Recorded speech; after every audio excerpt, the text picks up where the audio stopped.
is brought to you by Stanbic Bank. A very warm welcome. This is Spectrum on Radio 1. I'm Edmond Chisdo, your host. Tonight on Spectrum, can political dialogue be the solution to the current wave of demonstrations? The debate on what steps should be taken to deal with the rising cost of living in Uganda continues. The opposition is also stepping up its pressure on government on the streets and in parliament to respond to this situation. President Museveni has again warned the opposition against carrying out demonstrations, rolling out dialogue over the matter. In Kenya, the government reacted by cutting taxes on fuel before a demonstration was carried out, and today in the Ugandan parliament, NRM MPs challenged government to seek a solution to this matter and shame those behind the Walk to Work campaign. While the NRM chairman and president has ruled out room for dialogue, the party's Eastern Region Vice Chairman, Honorable Mike Mukula, believes this could be the key solution to stop the protests. So tonight we seek to understand if at all political dialogue, taking into account all opposition concerns, would be a solution to the current standoff. Our guests tonight, Honorable Mike Mukula, NRM Vice Chairman, Eastern Uganda, also MP-elect, Soroti Municipality. You're most welcome, Honorable Mukula. Good evening, listeners, and it's a pleasure being on 90. Well, we also have Mr. Azman Basalirwa, President of JEMA, also from the Walk to Work campaign task force. You're most welcome, Mr. Basalirwa. Thank you very much, and good evening all listeners of Radio 1. For 2 weeks now, Honorable Mukula, a section of Ugandans have been carrying out this campaign. It still shows no signs of abating. Is this campaign justified, and where do you think it will all end? Well, let me say that the campaign, as it were, is about walk to work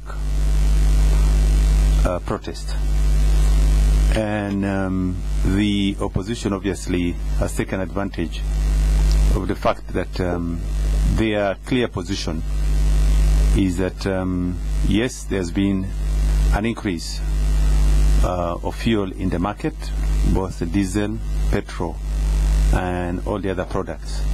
Second one has been the increased cost of living as a result of the increased cost of food in the market. And then thirdly, obviously, inflation. It is true that all that I have said has occurred. And obviously, what is important for us to note is that it's not limited to Uganda. It's a global phenomenon, in that the price increase of fuel has obviously affected even more developed countries like United States, Brazil, Britain, Germany, and so on and so forth. This has been caused by one, as I said in my article the other day, which you must have read. Yes. By 1999, the price of fuel before America invaded Iraq was about between $15 and $17 a barrel Brent oil. Yes. But when George Bush Sr.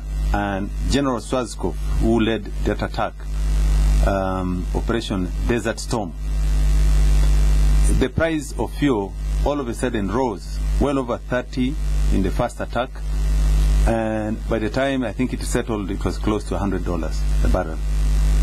Now, George Bush Jr., when it went and finished his father's business and made the attack and obviously that again caused the spike of fuel. But along that side, you realize that there were growing economies. The